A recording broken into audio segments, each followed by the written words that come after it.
All this extreme supercar action is proudly brought to you by G&H Transport and Pretoria North Toyota.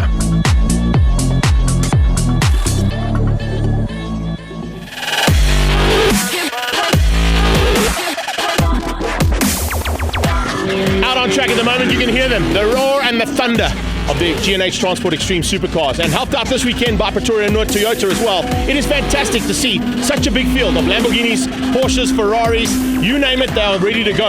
We've got a couple of new drivers stepping up into the maximum class as well, with Quantum McQuena and an Audi. It's going to be absolutely awesome to see what happens out on track. Let's find out now with G&H Transport Extreme Supercars. Another new driver, but not really a new one as such to supercars, but definitely to the extreme supercars in the Bisque Lamborghini this weekend will be Mikhail Patamba as he steps up to take on the injured Gianni Giannicaro's machine. Scribanti Racing are back in the house, and they've created a brand new version of their incredible 997 Turbo Porsche, and it's going to be fighting hard there with Dane Angel and Jonathan du Toit for maximum honours at the front end. Take nothing away from Ben Morgenroot, who will also be into the action. He certainly is fired up, and the boys from Cape Town are definitely looking to take it all on as well. Dane Angel has been very, very good over the first two rounds, and as they move their way down into the pre-race paddock and get ready to go now, race number 1 of G&H Transport Supercars is awesome. Let's have a look and see what happened at the first two rounds though. Round 1 was at Swartkops, an amazing field of cars coming through there. This was at the Passion for Speed Festival, and you can see just how guys were hungry to be back on track after a long time off over the Christmas period. Dane Angel was the man to beat out front initially, and you can see also a new car stepping up for the very first time. The BB Motorsport Nissan GTR doing a little bit of development, getting that car ready for the hill climb later on in the year. Great to have Greg Parton back in the field as well, and Dion Duplessis in the KTM Crossbow was always a great car to watch out for too. Ben Morgenroot stepping up and looking very good just ahead there, and pushed hard to try and stay ahead of Darren Winterboer. And then problems at the back end with a couple of cars taking initial hits to their potential championship wannabes, and one of them of course was going in there, EXO in the McLaren, getting out there from Stradale Motorsport. Big battles right through the field as well, as always. It's kind of what we expected to see, and you can see there was going to be big battles all through the season, and a big spin coming out of the Megastar machine. That 996 unfortunately getting completely out of shape, and the Lotus following suit. Issues for the Nissan, and everybody else literally going to fight for the final bits of honours on track. Great to see Sam Hammond stepping up and stepping out of the car, giving Damien Hammond an opportunity to drive the Lamborghini. The battle at the front continued. Jonathan du Toit stepped up into the Stradale Motorsport machine, that was the Lamborghini, and he was just unable to catch Dane Angel to the line. Angel taking the first victory of the season there for the Cape Town-based Autohouse Angel team. Lights went out for race number 2, and another fantastic battle expected there. A couple of cars that had some issues had got sorted out and got back on track. One of them, unfortunately, who was not back on track was the Nissan GTR, so we'd have to wait and see how that car developed. Expecting another battle to develop here, and a massive turnaround here from Jonathan du Toit's point of view. He really has got to grips with that Lamborghini in 2 races. And his brother Mark down in the Ferrari probably thinking, hang on a second, I was just fighting with my brother only a couple of races ago. Issues there on the Lotus, and Peter Joubert having some big problems and dropping oil as well. And there's definitely some issues. He had to get off track there very rapidly so that he could avoid having any other problems and possibly causing extra problems for other cars. But unfortunately he did. Darren Winterboer was one of the cars who got caught out there. The Barron's Motorspares BMW from Bulawayo unfortunately just caught out down at turn number 8. Greg Parton, though, was having one of the best days in the saddle he's had in that Hurricane. And the Dry's Environmental Hurricane having some big problems. Speaking of problems, though, Dane Angel coming out of turn 1, a massive moment. Spun and looped out 360 degrees, and there was a little bit of rain coming down as well. So not only was the oil on the circuit, but it was starting to get wet too. Angel lucky to survive and not hit the barriers on either side of that short little straight between turn 1 and 2. But that just gave Jonathan du Toit an absolutely awesome opportunity to get away. He made a huge gap over everybody else to get away. Damien Hammond had a big off as well, and then they just started to slip and slide everywhere. There was massive problems all around the circuit, and you can see possibilities of wet weather as well as the oil on the circuit is now catching almost every single car out. And the COC was thinking to himself, hang on a second, can we hang in there? Change of surface flags were being waved frantically all around the track, and Dane Angel made an incredible comeback after spinning out. It only took about 4 or 5 laps to catch the back end of that Stradale Trans-Africa Racing Lamborghini, and then the fight was back on again. Inside line and onto the dirt there for Jonathan du Toit, just to try and avoid the attack coming from Angel. Angel looking to try and stay at the front end.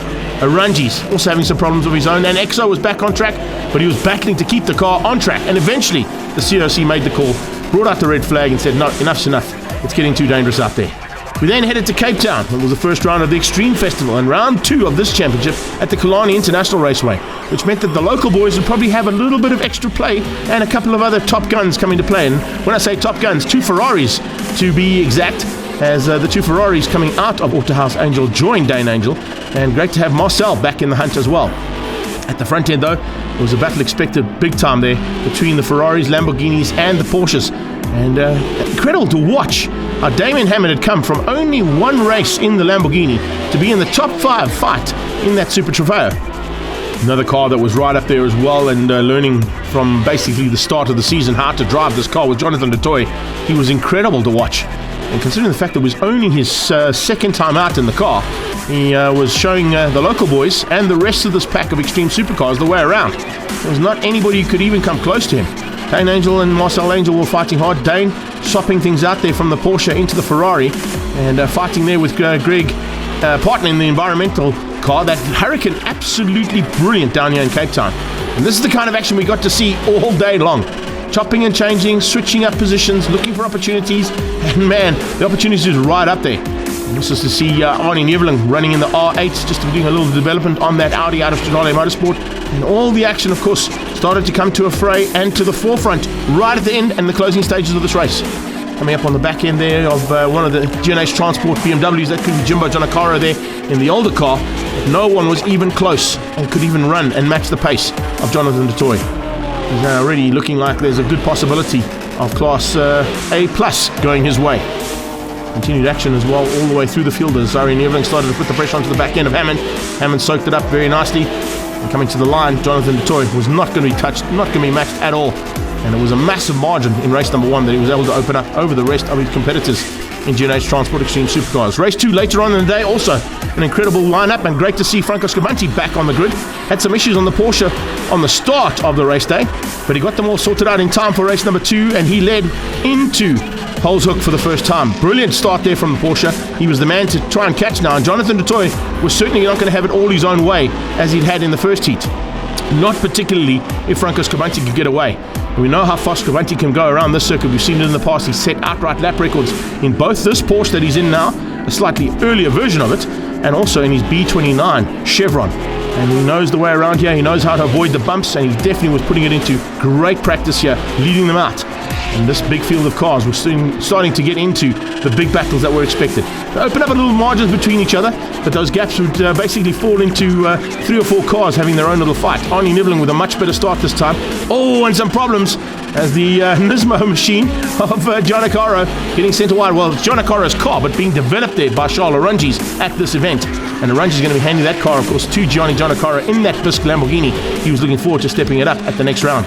The Bisque Lamborghini, all problems though for Harry Arungis, as he got a little bit out of shape and ended up down into the Kiddelitz at Holzhoek. Big bumps, and you can see they were starting to affect the low-slung cars. And there was no option other than that inside line there coming from Franco Scabanti to avoid the cars and get the inside line to get past the slightly slower machines. Checkered flag was out. He was going to hang on for the victory, and only just to beat out Jonathan du Toit, who would also hang on to take the overall victory at round number 2.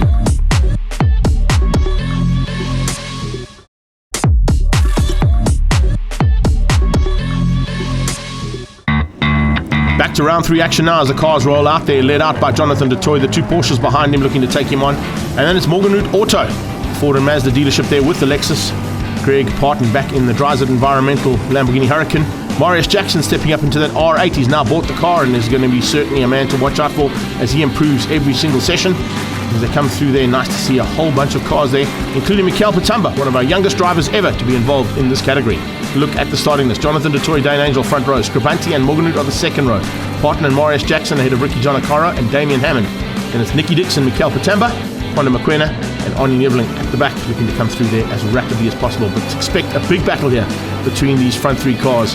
If Morgenroot can stay with them, he definitely wants to be in that front hunt as well. As we go to the lights, it's race 1 here of GNH Transport Extreme Supercars, and all the assistance there from Pretoria North Toyota as they go into turn 1. Great bit of maneuvering there. You can see side-by-side action between the Ferrari and coming through there. Oh, what a start as well from that Lambo. It's Ricky Giannacara's Lamborghini a little bit further back that we go on board with down into turn 2. Watching for action there.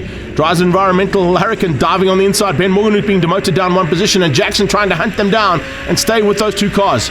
he probably won't have the same outright speed and top-end speed there of those two cars, but he certainly has the handling there in that Audi.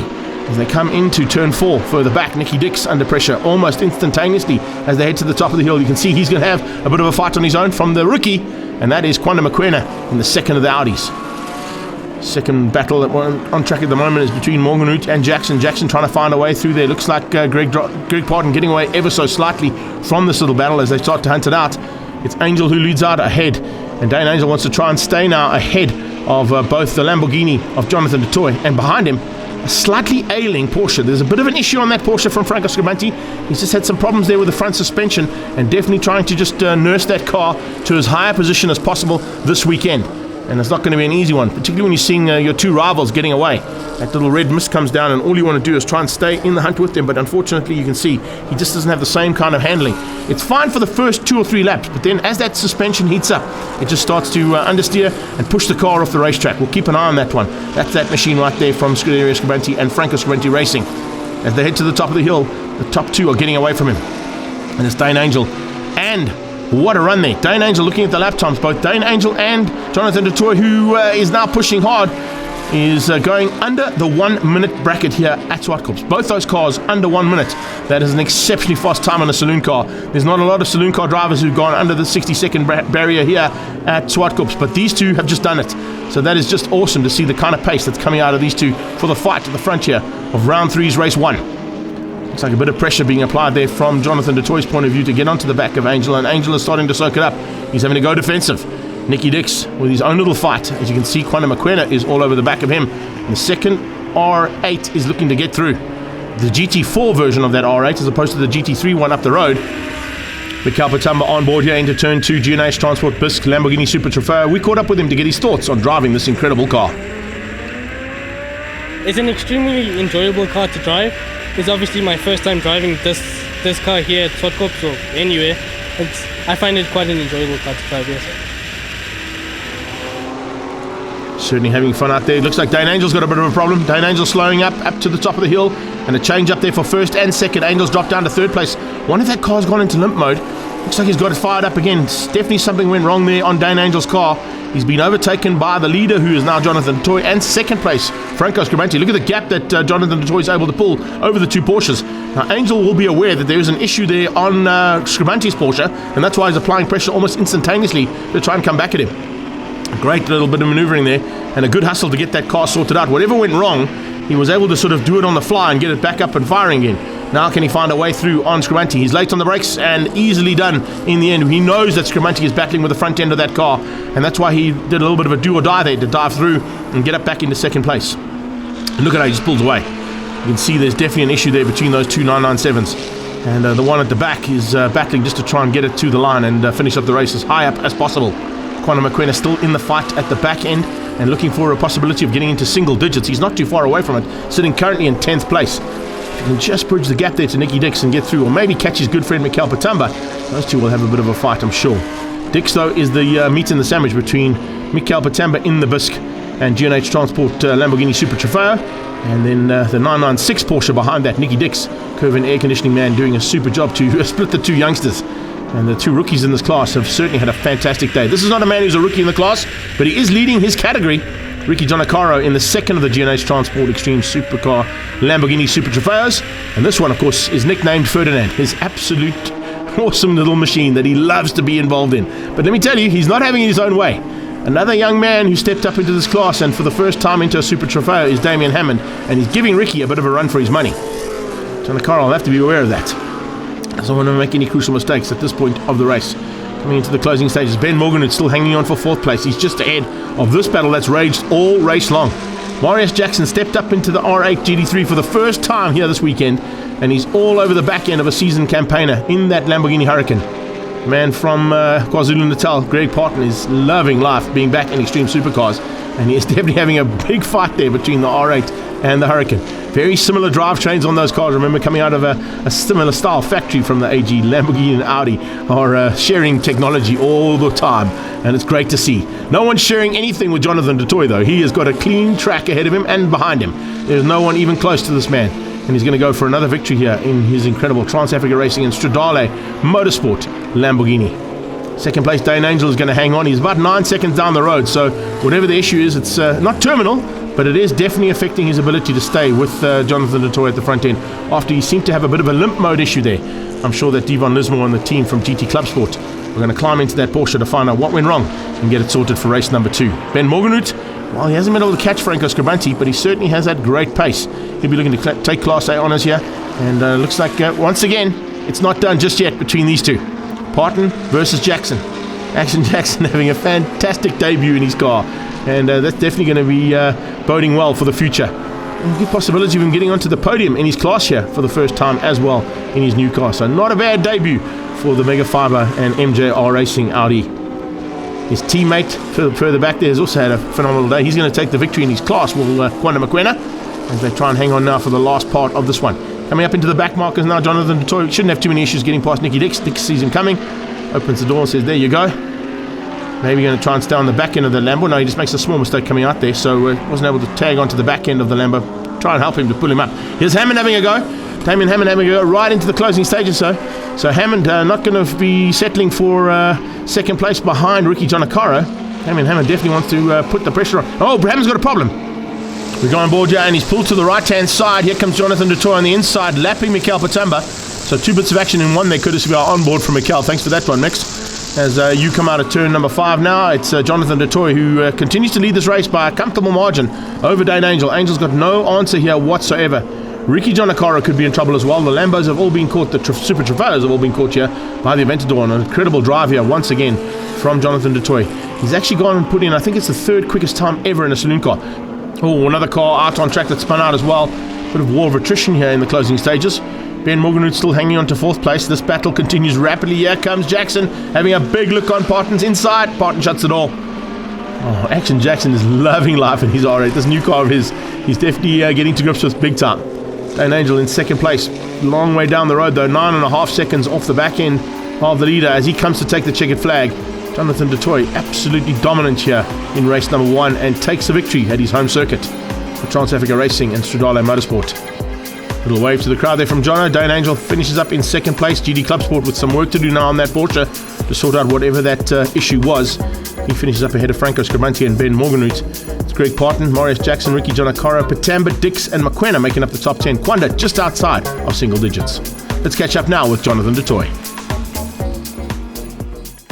So yeah, that was a very good race. Qualified on pole with best lap time that I've ever done at this track, 58.9. Unfortunately, both Porsches, Dane and Franco, are very, very fast in a straight line. They've got probably 400 horsepower more than what I do.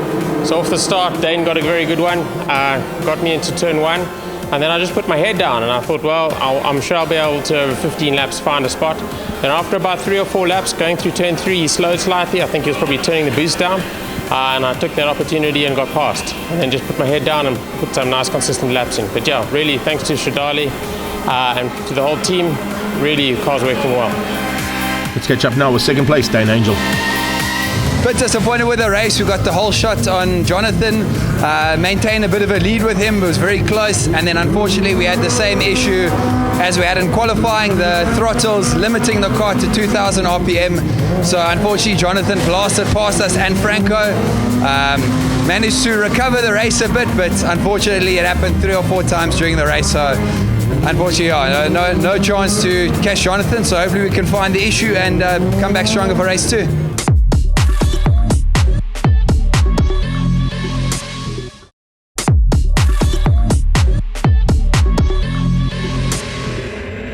Let's dive straight into it. Ricky Jonakaro on board here on race 2 start for GNH Transport Extreme Supercars. This time out, helped out by Pretoria Noord Toyota. And the Pretoria Noord Toyota is now in pit lane as we go racing for race 2. Jonakaro just getting outgunned there. So it's a problem for Ben Morgenhout. Morgenhout slowing up on the inside. And it looks like, I think a bit of a change-up for the Super Trofeos. It's Hammond ahead of Ricky Jonakaro. Behind that, Mikel Patamba going on the outside of Ben Morgenhout. Coming out of turn 2. Nicky Dix is on his tail, trying to get in between those Lamborghinis as well. And behind that comes Kwanda Mokoena. Some kind of an issue there for Ben Morgenhout. I'm not quite sure what's gone wrong, but you have to keep an eye on that one. Dive on the inside. How was that? A Super Trofeo taking on the Hurricane of Greg Parton. Damien Hammond's definitely got something fired up in that Trinity Protection Services Lamborghini of his this weekend, and second race has definitely had something special for lunch as he comes up under braking. Jonakaro's run his outside, trying to find a way back at the youngster. Ricky Zanakara has never had to go mano a mano here with this Trinity Protection Services car with Damien Hammond behind the wheel, but he's probably had a couple of occasions where Sam has been behind the wheel. However, the youngster is loving life in that car. Speaking of loving life in a car, well, Marius Jackson this time is ahead of Greg Parton. He was behind him the entire race. He didn't hold back. He got through on Parton, and he's now trying to get away and hopefully try and find a little way to maybe even get up onto the overall step of the podium. That'll be pretty impressive for his second time out in that R8 GT3. Ben Morgan has got some problems big time as he pulls into pit lane there. Ford and Mazda, Ranfantine Auto, Lexus pulling into the pit lane and out of the battle here for race 2. The battle for race 2 is definitely hotting up though, and it's definitely a lot hotter than what it was. You can see Dane Angel seems to have got that little limp mode issue sorted out, hopefully for the entire race, and it doesn't come to trouble him again as it did in qualifying and race 1, as you heard from him in the post-race interview. But he's got huge pressure being applied now by race 1 winner Jonathan du Toit.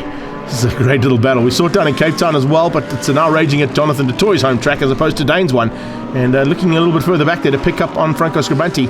Unfortunately, he didn't make it out for race number 2. It was all about the battle for third place, and that is now just ahead of these Super Trofeos. And at this point in time, can you believe it? The third place car on track is Marius Jackson with Greg Parton behind him. The Super Trofeos now just evenly spread. Hammond and Ricky Jonacaro. Jonacaro slowly but surely being caught though. And you can see he may just have a bit of a fight on his hands there with the new man to that team. We'll be looking in his rearview mirrors thinking it's his brother, but it's actually Mikael Patamba who's in the BIS car this weekend. Heading back up to the top of the hill yet again, and the Lambo stays on the back end of that Porsche.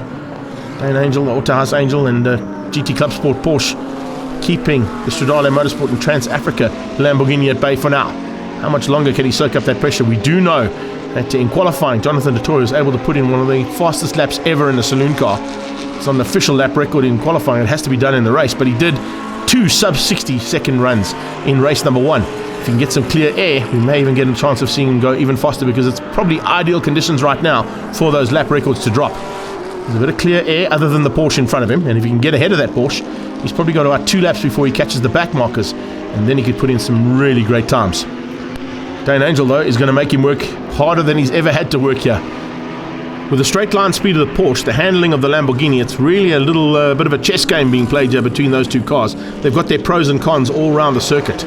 Jackson hanging on for 3rd overall, it's Parton in 4th overall, and Hammond is up to top 5. Ricky Jonacaro has not been able to catch him, and Mikael Patamba is now coming into the clutches of Nicky Dix. The 996 Porsche slowly but surely catching onto the back end of the second of the G&H Transport stabled cars, the Bisque Lamborghini Super Trofeo that Patamba's behind the wheel of today. And just behind that, actually, keep an eye out. Quanda Mokoena is not far off a possibility of getting into single digits for the very first time in that Audi R8 GT4. He's got some work to do to get through here on Nicky Dix and possibly on Mikael Patamba, who we go on board with as he starts to hunt down the back end of his stablemate.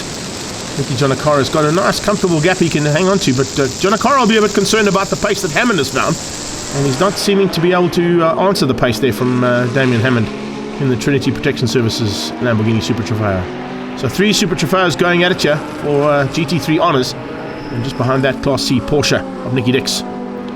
Action Jackson, well, there's going to be a smile bigger than that car when he gets out of this one, if he gets onto the overall podium in only his 2nd time of trying.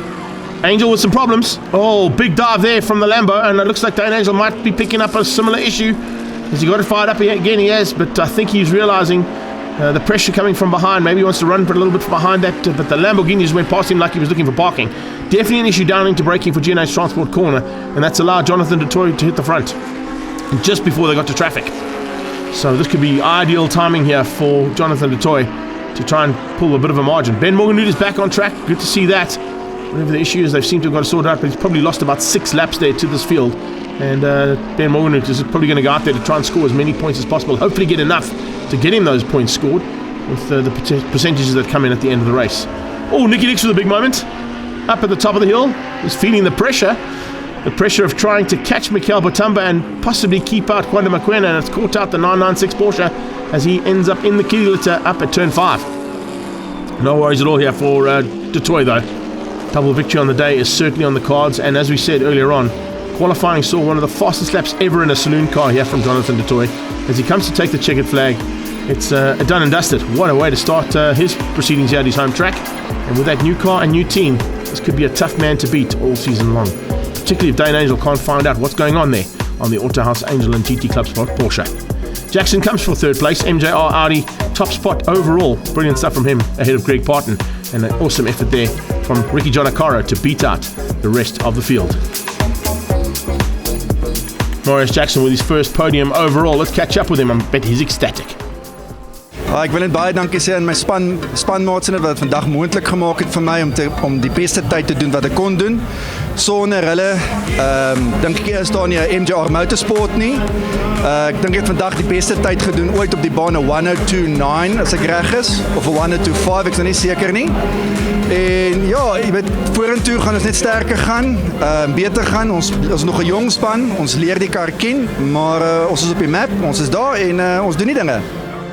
Jackson on the podium, and so is his teammate Kwanda Mokwena, a very happy Audi team. Finding my feet and slowly getting used to the car, building confidence up lap by lap. The main objective this weekend was just to bring the car home, get me comfortable, and hopefully in the next race we can bring home some silverware.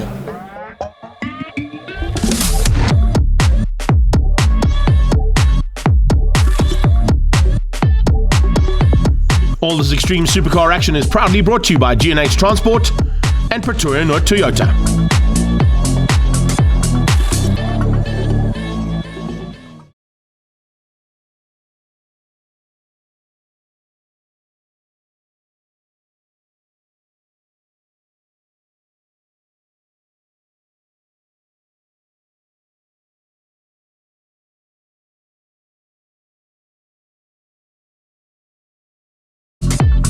If you want to see action up close and personal with extreme supercars, nothing is better than the G&H Transport Extreme Supercars, and they are going to be swapping paint at all circuits around the country. They're part and parcel of the Extreme Festival, and we traverse the country to bring you the 2022 championship. You'll get to see Lamborghinis, Ferraris, Porsches, BMWs, you name it, in extreme supercars, swapping paint and challenging each other for the top spot on the podiums in 2022. Only on Ignition, DSTV, Channel 189.